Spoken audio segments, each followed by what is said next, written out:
तो हाँ जी सर जी, देखो जी, ये आपकी जन्म कुंडली का चार्ट है। आपकी कुंडली में कुछ ग्रह अच्छे हैं, कुछ ग्रह आपके ख़राब हैं। जो ग्रह आपके देखो जी बिल्कुल ख़राब हैं, एक तो सबसे ज़्यादा जो आपका ख़राब है ग्रह वो है मंगल, जो कि नीच का बैठा है। दूसरे नंबर पे आपका सूर्य है, ये भी नीच का बैठा है। ये दोनों ग्रह आपको बहुत ज़्यादा ख़राब फल देंगे। गुरु चंद्रमा आपको मिलके बहुत अच्छे फल देंगे। बुध आपका स्वय राशि में बैठा है, ये भी अच्छे फल देगा। राहु आधे अच्छे फल देगा, आधे खराब फल। शुक्र भी आधे अच्छे फल, आधे खराब फल। शनि भी आधे अच्छे फल, आधे खराब फल। तो ये आपको मैं पूरा विस्तार से बताऊंगा कि जो ग्रह अच्छे हैं क्या अच्छे फल देंगे, खराब ग्रह आपके क्या खराब फल देंगे, क्यों खराब फल देंगे, और उनको आपने कैसे सही करना है, क्या उपाय करने हैं। तो चलिए शुरू करते हैं। तो सबसे पहले आपको मैं आपकी कुंडली की भविष्यवाणी करने से पहले थोड़ी सी बेसिक जानकारी बताऊंगा, ताकि जो आपको मैं भविष्यवाणी बताने वाला हूँ वो आपको अच्छी तरह से समझ आ जाए। तो बेसिक जानकारी ये है कि ये जो आपकी मैंने कुंडली का चार्ट बना रखा है, इसमें है टोटल 12 घर। और ये जो 12 घर हैं आपकी लाइफ की किसी ना किसी जानकारी को दर्शाएंगे, रिप्रेजेंट करेंगे। 12 घर कौन से हैं, पहले आप इस बात को थोड़ा सा समझ लें। यहाँ से आपका पहला घर शुरू होगा। आप याद कर लो, आपसे मैं रिक्वेस्ट करूँगा 12 घर को आपने अच्छी तरह से याद करना है। तो ये है आपका पहला घर, ये दूसरा घर, तीसरा घर, चौथा घर, पांचवा घर, छठा घर, सातवां घर, आठवां घर, नौवां घर, 10वां घर, 11वां और ये 12वां। फिर आ गया पहला घर। ये जो पहला घर है ये है आपका शरीर। ये आपके शरीर की बनावट, आपकी सेहत, स्वभाव, रंग रूप, पर्सनैलिटी, सर, मस्तक, इन चीज़ों के बारे में बताएगा। दूसरा घर आपके धन का है। तीसरा घर छोटे भाई बहनों का। चौथा घर आपकी माता, मकान, वाहन का है। पांचवा घर है आपके बच्चों का। छठा घर शत्रु रोग कर्जे का है। सातवां घर आपकी पत्नी का है। आठवें घर से आपकी देखेंगे उम्र।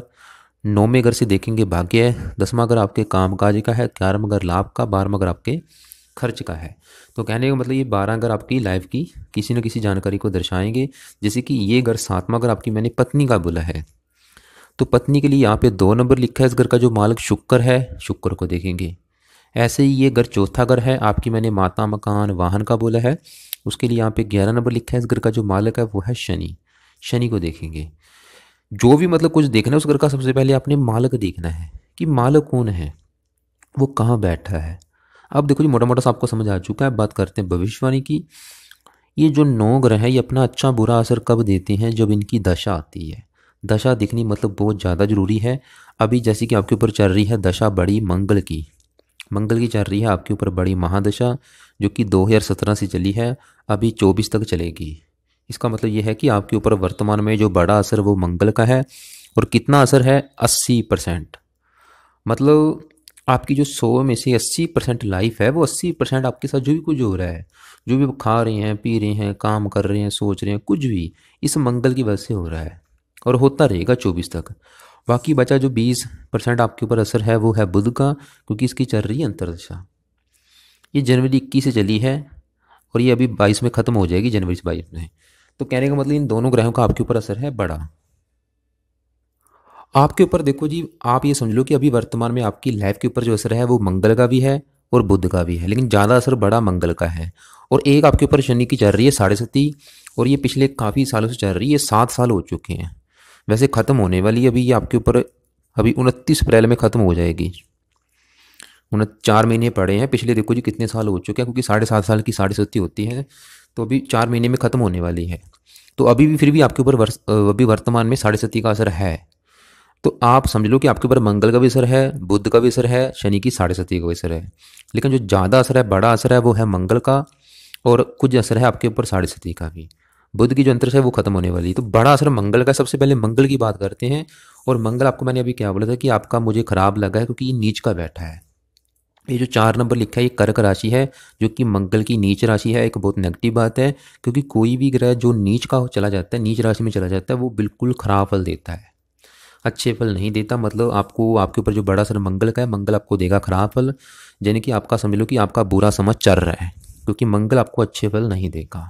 तो अब सवाल ये है कि खराब फल क्या देगा, इसको कैसे सही करना है और क्या खराब फल देगा। ये बैठा है 9वें घर में। 9वां घर होता है भाग्य का, भाग्य, धर्म, पिता का सुख, तीर्थ यात्रा, देह यात्रा। तो मंगल आपका यहाँ पे जो 8 नंबर लिखा है, इसे पहले घर का मालिक है। जैसे कि ये 7वां घर आपकी मैंने पत्नी का बोला है, 5वां घर बच्चों का बोला है, चौथा घर माता का बोला है। ऐसे ही ये पहला घर आपका घर है, मतलब आपका शरीर है ये। आपके जो शरीर की बनावट, सेहत, स्वभाव, रंग रूप, पर्सनैलिटी, सर, मस्तक, इस पहले घर से देखेंगे। और पहले घर का मालिक कौन है? मंगल, यानी कि मंगल से देखेंगे। और मंगल कहाँ बैठा है? नीच का। आपका मतलब शरीर कहाँ बैठा है? नीच राशि में। तो आपको क्या करेगा? आपकी शरीर की मतलब एक तो ये खराब फल ये देगा कि एक तो आपकी सेहत को खराब करेगा। सेहत को लेकर दिक्कतें परेशानी आपको जरूर आएंगी। आपको रोगी बनाएगा, शरीर को रोगी भी बनाएगा और मानसिक रोगी भी बनाएगा। और भाग्य अगर में नीच का बैठा है, आपको भाग्य दोष संबंधी बहुत ज़्यादा परेशानी आएंगी। आपकी किस्मत आपकी साथ नहीं देगी, भाग्य आपका साथ देगा ही नहीं। पिता ग्रह भी है, पिता संबंधी भी दिक्कतें कोई ना कोई आएंगी। और इसके अलावा लग्नेश है, ये लगन दोष बना, जो कि सबसे बड़ा दोष है। इसकी वजह से क्या होगा? आपको जीवन में काफ़ी संघर्ष करना पड़ेगा और जितनी आप मेहनत करें उतना आपको फल नहीं मिलेगा। संघर्ष, दिक्कतें, परेशानियाँ ये आपकी लाइफ में आएंगी। और मंगल का चलित कुंडली के हिसाब से कुछ हिस्सा है 10वें भाव के ऊपर, और 10वां भाव होता है काम काज का। तो ये आपको काम काज के रिगार्डिंग में दिक्कतें देगा। तो आपको समझ आ चुकी है कि जो मंगल की दशा आपके ऊपर चल रही है, मंगल का कोई बड़ा असर, मंगल अच्छे फल नहीं देगा। लेकिन अब सवाल ये है कि भाई इसको सही कैसे किया जाए। अगर आप चाहते हैं कि मंगल के बुरे फल आपको ना मिले और मंगल उल्टा आपको दे अच्छे फल, तो इसके आपको मैं उपाय बता देता हूँ। लेकिन उपाय से पहले एक फार्मूला बताने वाला, उसको पहले समझ लें। फार्मूला ये है कि आप यहाँ पे नोट करो कि मैंने सभी ग्रहों के पीछे कोई ना कोई नंबर लिख रखा है। जैसे कि मंगल के पीछे 29 नंबर, शुक्र के पीछे 23, गुरु के पीछे 17। ये जो भी मैंने नंबर लिख रखे हैं, ये है इन ग्रहों की पावर। इन्हें कहते हैं डिग्री। ये डिग्री देख के डिसाइड होता है कि ये ग्रह जो भी अच्छे फल देगा या बुरे फल देगा, वो कितनी मात्रा में देगा। वो आपको मैं इस फार्मूले से समझाता हूँ। अगर कोई ग्रह अस्त बैठा है, जैसे कि बुध आपका अस्त बैठा है, इसका मतलब ये है कि बुध आपका यहाँ पे मृत बैठा है। मृत मतलब होने की वजह से क्या होगा? बुध ने देने अच्छे फल हैं क्योंकि अपने घर में बैठा है, लेकिन अच्छे फलों में आएगी कमी क्योंकि मृत हो चुका है। आप खुद सोचो, देखो जी, जब बंदा कोई मरता है, वो बंदा मर ही गया, क्या कर सकता है? कुछ नहीं कर सकता, उसके पल्ले है ही नहीं कुछ। तो बुध आपका मतलब मृत हो चुका है, डेड हो चुका है। इसकी वजह से इसके जो अच्छे फल हैं वो कम हो चुके हैं, जो कि आपको मिलेंगे 5 से लेकर सिर्फ 10% मात्रा के हिसाब से। अगर कोई ग्रह 1, 2, 3 डिग्री का बैठा है, वो वहाँ पे एक समझ लो कि बच्चे के रूप में बैठा है, जिसकी वजह से क्या होगा? उस ग्रह के भी जो भी अच्छे फल हैं या बुरे फल हैं मिलेंगे कम मात्रा में। जैसे कि सूर्य आपका बैठा है 2 डिग्री का, और सूर्य ने आपको देने हैं बहुत ज़्यादा खराब फल। लेकिन आपकी अच्छी बात है कि 2 डिग्री है, कम डिग्री का लेकर बैठा है, मतलब जो बुरे फल देगा वो कम मात्रा में देगा। तो बुरे फल देगा सिर्फ 10 से लेकर 20% मात्रा के हिसाब से। अगर कोई ग्रह 27, 28, 29 डिग्री का बैठा है, जैसे कि मंगल के पीछे क्या लिखा है? 29। तो मंगल आपका यहाँ पे समझ लो कि एक वृद्ध अवस्था में बैठा है, एक बूढ़े इंसान के रूप में बैठा है। जिसकी वजह से क्या होगा? मंगल के जो भी बुरे फल हैं, क्योंकि बुरे फल देने हैं, तो जो बुरे फल आपको मिलेंगे कम मात्रा में। अच्छी बात है, मतलब बुरे फलों में आ रही है कमी। बुरे फल देगा सिर्फ 10 से लेके 20% मात्रा के हिसाब से। लेकिन कोई ग्रह अगर 10 से लेके 20 डिग्री अंदर बैठा है, वो पूरा जवान होता है, जो कि अच्छे बुरे फल देता है ज़्यादा मात्रा में। जैसे कि आपका गुरु बैठा है 17 डिग्री का, ये जवान बैठा है। अब हम बात कर रहे थे मंगल की, तो मंगल ने मैंने आपको क्या बोला कि बुरे फल देने हैं, लेकिन बुरे फल देगा कम मात्रा में। आपने अब इसको सही करने के लिए आपने क्या करना है? लिख लो। एक तो आपने देखो जी, मंगलवार के दिन से शुरू करना है, संकल्प लेना है। संकल्प क्या लेना है? इससे प्रार्थना करनी है मंगल के आगे कि मंगल देवता जी, आप मेरी कुंडली में लग्नेश हैं और आप ही की चल रही है मेरे ऊपर महादशा, और आप मेरी कुंडली में बैठे हैं नीच राशि में। तो मैं चाहता हूँ कि आप मुझे बुरे फल ना दो, उल्टा अच्छे फल दो। तो इसलिए आपको प्रसन्न करने के लिए आपका मैं रोजाना पाठ पूजा किया करूँगा। तो पाठ पूजा में एक तो आपने मंगल का रोजाना करना है मंत्र जाप। सुबह के टाइम कम से कम 1 माला या 2 माला, आपके ऊपर डिपेंड है, आपने करना है मंत्र। मंत्र इसका है ओम अंग अंगारकाय नमः। दूसरा काम आपने करना है मंगल कवच का एक पाठ होता है, वो करना है। और तीसरे नंबर पे मंगल स्रोत का पाठ। चौथे नंबर पे मंगल के जो देवता हैं वो है हनुमान जी। तो हनुमान जी का पाठ पूरा ज़्यादा ज़्यादा करें, चाहे वो हनुमान चालीसा है, चाहे बजरंग बाण है। सुबह शाम करें, हनुमान जी के मंत्र जाते रहें, उनकी पूजा उपासना किया करें। इसके अलावा मंगल की वस्तु का आपने दान भी करना है मंगलवार के दिन। इन उपायों की वजह से क्या होगा? मंगल आपका अच्छा हो जाएगा। अगर ज़्यादा नहीं कर सकते, खाली मंगल का मंत्र आप और हनुमान जी का पाठ पूजा जरूर करें। लेकिन आपने देखो जी क्या कर रखा है, आपकी एक मुझे हैरानी इस बात की आ रही है कि आपने मंगल का कर रखा है मूंगा रत्न धारण, जो कि नहीं करना था। रत्न क्या करेगा? इस ग्रह की जो पावर है उसको बढ़ा देगा, क्योंकि मंगल तो बुरे फल दे रहा है। तो रत्न धारण करने से क्या होगा? इसके बुरे फल बढ़ जाएंगे। सबसे पहले जो आपने काम करना है, मंगल का जो रत्न मूंगा पहना है वो उतारें। आधी से ज़्यादा परेशानी आपकी रत्न उतारने से ही दूर हो जानी है। मंगल देखो जी नीच का बैठा। कमाल की बात यह है कि आपने कर रखा है मूंगा रत्न धारण। ऐसा रत्न बिल्कुल भाई धारण नहीं होता, कोई भी ग्रह नीच का कभी भी रत्न धारण नहीं होता। ये तो बहुत एक नेगेटिव बात है, हराने वाली बात है। तो सबसे पहले तो मंगल का रत्न उतारें आप, करना है बस इसका पाठ पूजा करें, कभी भी रत्न धारण नहीं करना है इसका। तो आपको पता चल चुका है कि आपके ऊपर जो बड़ा असर मंगल का है, मंगल आपका नीच का है। बाकी इसके उपाय करें क्योंकि ये आपको अच्छे फल नहीं देगा। बुध की बात करते हैं। बुध वैसे चलो खत्म होने वाली है, अभी देखो जी 5 तारीख को इसकी दशा खत्म हो जाएगी। तो बुध आपका अच्छा है। बुध यहाँ पे ये जो 6 नंबर लिखा है इसका अपना ही घर है। जैसे कि मान लो आपका घर है, मान लो आपकी मैं बात कर रहा हूँ, आप अपने घर में बैठे हो तो आप अपने घर का क्या करेंगे, अच्छा करेंगे। आप अपने घर की मतलब देखभाल करें क्योंकि वो आपका घर है, आप अपने घर की केयर करेंगे, संभाल करेंगे। तो बुध यहाँ पे जो 6 नंबर लिखा है ये बुध का अपना ही घर है। तो क्या करेगा, अपने इस घर का अच्छा करेगा। इस घर से जो भी चीज़ें देखी जाती हैं, जिस घर से हम देखते हैं इनकम के साधन, लाभ देखते हैं, बड़े भाई बहन देखते हैं, इच्छा पूर्ति देखते हैं, मित्रों को सुख देखते हैं, तो इसके रिगार्डिंग बुध आपको देगा अच्छे फल। क्योंकि ये जो 6 नंबर लिखा है बुध का अपना घर है। देने अच्छे फल हैं, लेकिन अच्छे फलों में आ रही है कमी। अच्छे फल कम हो चुके हैं क्योंकि बुध यहाँ पे अस्त बैठा है। और आपको मैंने क्या बोला था कि अस्त का मतलब होता है मर जाना, मृत हो जाना। तो अच्छे फल क्या देने, इसने आपको देखो जी आपको इनकम के जो साधन है वो बढ़ाएगा। आपको आपके मतलब धन कमाने के साधन कई होंगे, आपको धन लाभ देगा, आपकी सभी इच्छाएं पूरी करेगा, और आपको मित्र को सुख अच्छा है, आपको बुद्धिमान बनाएगा, हजारों अच्छे फल देगा। लेकिन भाई अच्छे फल में आ रही है कमी क्योंकि अस्त बैठा है। तो अब वही सवाल है कि इसके अच्छे फलों को कैसे बढ़ाया जाए। तो वैसे दशा खत्म होने वाली, फिर भी आपने क्या करना है, एक बार आप इसके मंत्रों को सिद्ध कर लो। इसके जो मंत्रों की संख्या है वो आपको मैं वीडियो भेजूंगा कि मंत्र सिद्ध कैसे होते हैं, वो आप देख लेना। तो ओम बूम बुद्धाय नमः ये मंत्र आपने वो मंत्रों की संख्या को करना है कंप्लीट। इसकी वजह से क्या होगा, बुद्ध के जो बुरे फल हैं वो कम हो जाएंगे। तो अब आपको पता चल चुका है कि आपके ऊपर जो बड़ा असर राहु मंगल का है, मंगल आपका खराब है। बुद्ध की जा रही है अंतरिक्षा, बुद्ध अच्छा है। और एक आपके ऊपर जा रही है शनि की 7.5। और 7.5 देखो जी आपकी कुंडली में 7.5 क्या होती है, कर्मों के बेस पे होती है। बंदे के जो कर्म होते हैं अच्छे बुरे, उस कर्मों के हिसाब से ही हमें अच्छे बुरे फलों का जो फल मिलता है वो 7.5 मिलता है। शनि क्या है, एक न्याय की देवता है। बंदा अपनी लाइफ में जो भी कर्म कर रहा है, मान लो आपकी ही बात करते हैं, मान लो अभी तक आपने लाइफ में जो भी कर्म किए, अगर आपने देखो जी बुरे कर्म किए हैं, अभी लोगों को अगर आपने हक मारा है, आपने लोगों की बुराई की है, जो भी बुरे कर्म किए हैं उसका फल कब मिलेगा, 7.5 में। मुझे नहीं पता आपके कर्म कैसे, अगर हो सकता है आप अच्छे कर्म कर रहे हो, आप मतलब पाठ पूजा कर रहे हो, तो अच्छे फल मिलेंगे 7.5 में। वो आपको पता ही होगा कि अगर आपको लग रहा है कि पिछले 7 सालों से लाइफ में काफ़ी अच्छे फल मिल रहे हैं तो समझ लो कि 7.5 आपको अच्छे फल दे रही है। अगर बुरे फल मिल रहे हैं तो 7.5 में समझ लो कि शनि कर रहा है आपको खराब। बाकी दशा खत्म, 7.5 खत्म होने वाली, फिर भी आप क्या करो, शनि के मंदिर जाओ, वहाँ पे प्रार्थना करो कि शनि देवता जी आपकी मेरे पर चल रही है 7.5। तो मेरे से जाने या अनजाने में जो भी गलतियाँ हो चुकी हैं मैं उनकी माफ़ी मांगता हूँ। मैं चाहता हूँ कि आप मुझे बुरे फल ना दो, उल्टा अच्छे फल दो। तो आपको भी प्रसन्न करने के लिए आपका भी मैं रोजाना मंत्र अब किया करूँगा। संकल्प जरूर लेना है, संकल्प वाली वीडियो आपको मैं जरूर भेजूँगा, उसको देख लेना। तो ये शनि का भी आपने रोजाना कम से कम 1 माला रात के समय करना है, मंत्र या आप करते रहना है। जब से 7.5 करते रहो। ओम सम शनिश्चर नमः ये मंत्र है। इसके अलावा शनि मंत्र भी जाते रहो।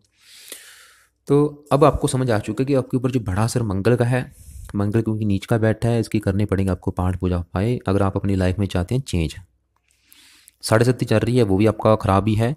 तो 7.5 बचने के लिए शनि का करिए मंत्र आप। बुध की अंतरिक्षा खत्म होने वाली है, और अभी बुध की अंतरिक्षा जब खत्म हो जाएगी इसके बाद आपके ऊपर आएगी केतु की अंतरिक्षा आने वाली, आ चुकी है, बस समझ लो 2 दिन बढ़े हैं, 2 दिन के बाद केतु की अंतरिक्षा शुरू हो जाएगी।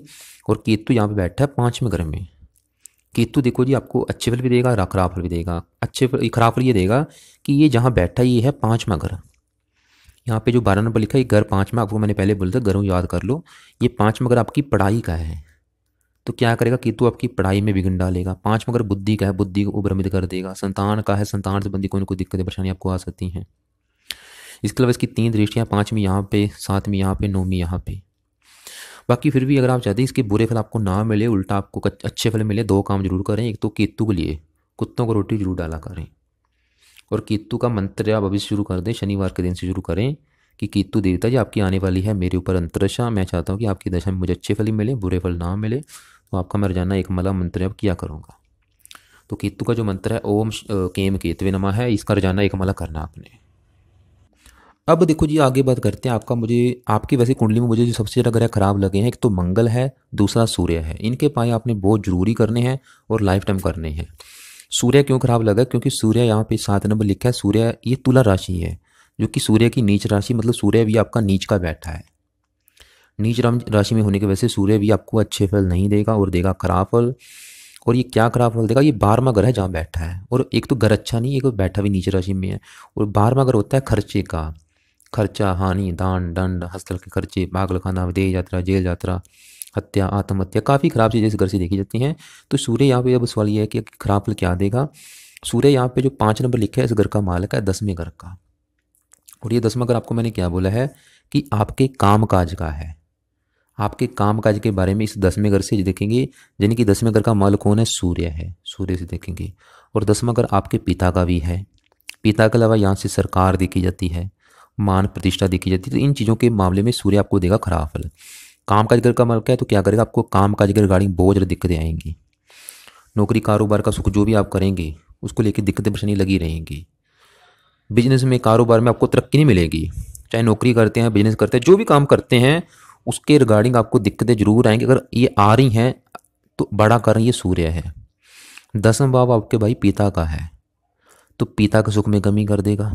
और पिता के सुख में कमी भी कोई भी हो सकती है, मुझे नहीं पता क्या करेगा, कोई भी कर सकता है।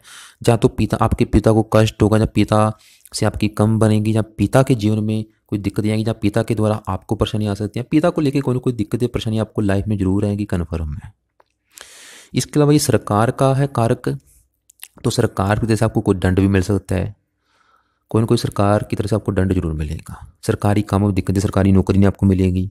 तो ये आपको मतलब पिता, बिजनेस, मान प्रतिष्ठा में कमी, सरकारी काम में कमी ये आपको देगा। नेत्र पीड़ा भी आपको दे सकता है, और गुप्त शत्रु बढ़ाएगा। इसकी दशा में आपको काफ़ी दिक्कतें आएगी, खासकर जब भी इसकी दशा आएगी उस समय दिक्कतें आएंगी। बाकी अगर आप चाहते हैं कि आपको इसके बुरे फल ना मिलें और सूर्य आपको दे अच्छे फल, क्योंकि आप नहीं चाहते कि बुरे फल मिलें, क्योंकि आपको देखो जी नेत्र कष्ट, सिर पीड़ा, भाग दौड़ अधिक, ऐसी दिक्कतें परेशानी जरूर देगा। धन की हानि कर देगा, क्योंकि ये खर्च का घर है। खर्च ज़्यादा होगा, इनकम आपकी कम होगी, ये करेगा यहाँ पे। तो अगर आप बुरे फलों से बचना चाहते हैं तो सूर्य के लिए आपने 3-4 काम करने हैं। एक तो आपने रोजाना सूर्य को देना है जल। दूसरा काम सूर्य का सुबह के टाइम सूर्य कवच का पाठ करना है। तीसरे नंबर पे सूर्य आदित्य हृदय सूत्र का पाठ करना है। और चौथे नंबर पे सूर्य के मंत्रों को एक बार आपने करना है सिद्ध। मंत्र इसके हैं ओम गृणी सूर्य नमः। इसकी संख्या आपने करनी है कंप्लीट। इन उपायों की वजह से क्या होगा भाई, आपको काम काज बड़ी दिक्कतें नहीं आएंगी। पिता का सुख अच्छा है, वैसे भी हजारों अच्छे फल मिलेंगे, इसलिए इसके ये उपाय जरूर करें। अब आपके बात करते हैं यहाँ पे गुरु चंद्रमा की, जो कि आपके मुझे बहुत अच्छे लगे हैं। ये ग्रह आपको बहुत अच्छे फल देंगे। पहले यहाँ पे गुरु की बात करते हैं, गुरु क्या अच्छे फल देगा। आपको मैंने क्या बोला था कि घरों को याद कर लो। ये है पहला घर, ये है दूसरा घर। दूसरा घर होता है धन जोड़ने का। ये 11वां घर है धन कमाने का, क्योंकि धन कमाना अलग चीज़ है और जो धन जोड़ना होता है वो अलग चीज़ है। धन जोड़ना इस घर से देखेंगे, दूसरे घर से। और दूसरे घर का जो मालिक है यहाँ पे 9 नंबर लिखा है, ये है धनु राशि। इस घर का जो मालिक गुरु है, गुरु कहाँ बैठा है? अपने ही घर में बैठा है, जो कि एक बहुत बड़ी बात है, अच्छी बात है। तो क्या करेगा? गुरु अपने घर में बैठा है, जहर सी बात है। क्या करेगा? अपने घर का अच्छा करेगा। धन का मालिक देखो जी, धन के घर में बैठा है तो क्या करेगा? आपको काफ़ी धन ही बनाएगा, धन की कमी नहीं रहेगी आपके पास। दूसरा अगर आपके परिवार का है, परिवार का सुख अच्छा देगा। वाणी का है, वाणी अच्छी करेगा। और गुरु यहाँ पे जो 12 नंबर लिखे हैं, 5वें घर का मालिक है, जो कि संतान का है। तो संतान उठ के चलेगी आपकी धन के घर में, तो संतान के होने के बाद भी आपके पास धन आना शुरू हो जाएगा। संतान भी आपकी काफ़ी धनी होगी और संतान भी आगे चल के आपको काफ़ी धन कमा के देगी। गुरु की दशा बहुत अच्छी जाएगी। गुरु की 5वीं दृष्टि यहाँ पड़ेगी, 7वीं यहाँ पे आयु लंबी कर देगा। इसकी दशा में आपको हजारों अच्छे फल मिलेंगे, काम काज बड़े अच्छे फल। और ये आपको अच्छा है क्योंकि साथ में चंद्रमा भी बैठा है, गज केसरी योग भी बना है। इसकी वजह से मतलब आपको लाइफ में सफलता जरूर मिलेगी।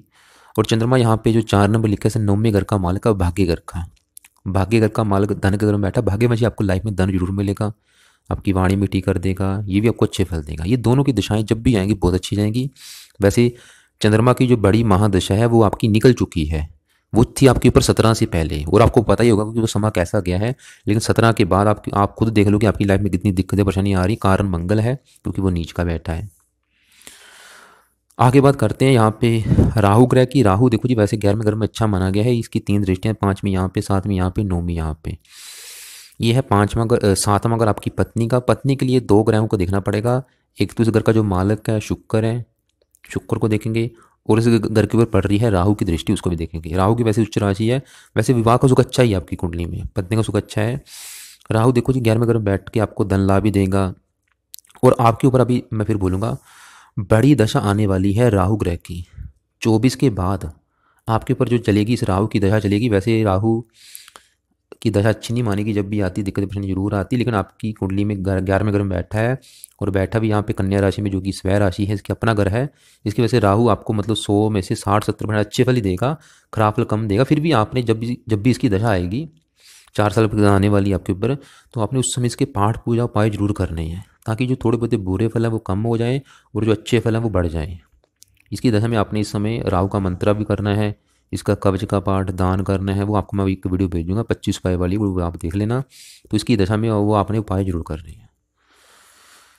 तो ये था आपकी कुंडली का फलादेश। कुंडली वैसे ग्रह काफ़ी अच्छे भी हैं, बाकी जो ग्रह सबसे ज़्यादा खराब है मंगल है, सूर्य है, इनके उपाय करें, क्योंकि अभी वर्तमान में मंगल का असर है, मंगल आपका नीच का है। रत्न उतार दे इसका जो पहना आपने। बाकी आप ऐसा करना, आपके जो सवाल बच जाएंगे अपने सवालों को लिख के आप अपने पास रख लेना, और आप मुझे कॉल करके पूछ लेना। कॉल करके आपके जो भी सवाल होंगे वो आप लिख लेना और कॉल करके पूछ लेना। और इस वीडियो के अलावा आपको मैं जो अलग से वीडियो भेजूंगा उनको देख लेना। रत्न आपने फालतू में धारण किसी का नहीं करना, करना है सिर्फ करना है चंद्रमा का करें मोती रत्न, गुरु का कर सकते हैं पुखराज रत्न, ये दोनों रत्न धारण करें। रत्न क्योंकि ग्रह की पावर बढ़ाते हैं, ग्रह अगर अच्छा है तो रत्न धारण करने से उन ग्रहों के अच्छे फल बढ़ जाते हैं। क्योंकि मंगल बुरे फल दे रहे हैं तो रत्न धारण करने से क्या होगा, इसके बुरे फल बढ़ जाएंगे। तो मोती और पुखराज रत्न आप धारण करें, बाकी रत्न आपने कोई धारण नहीं करना।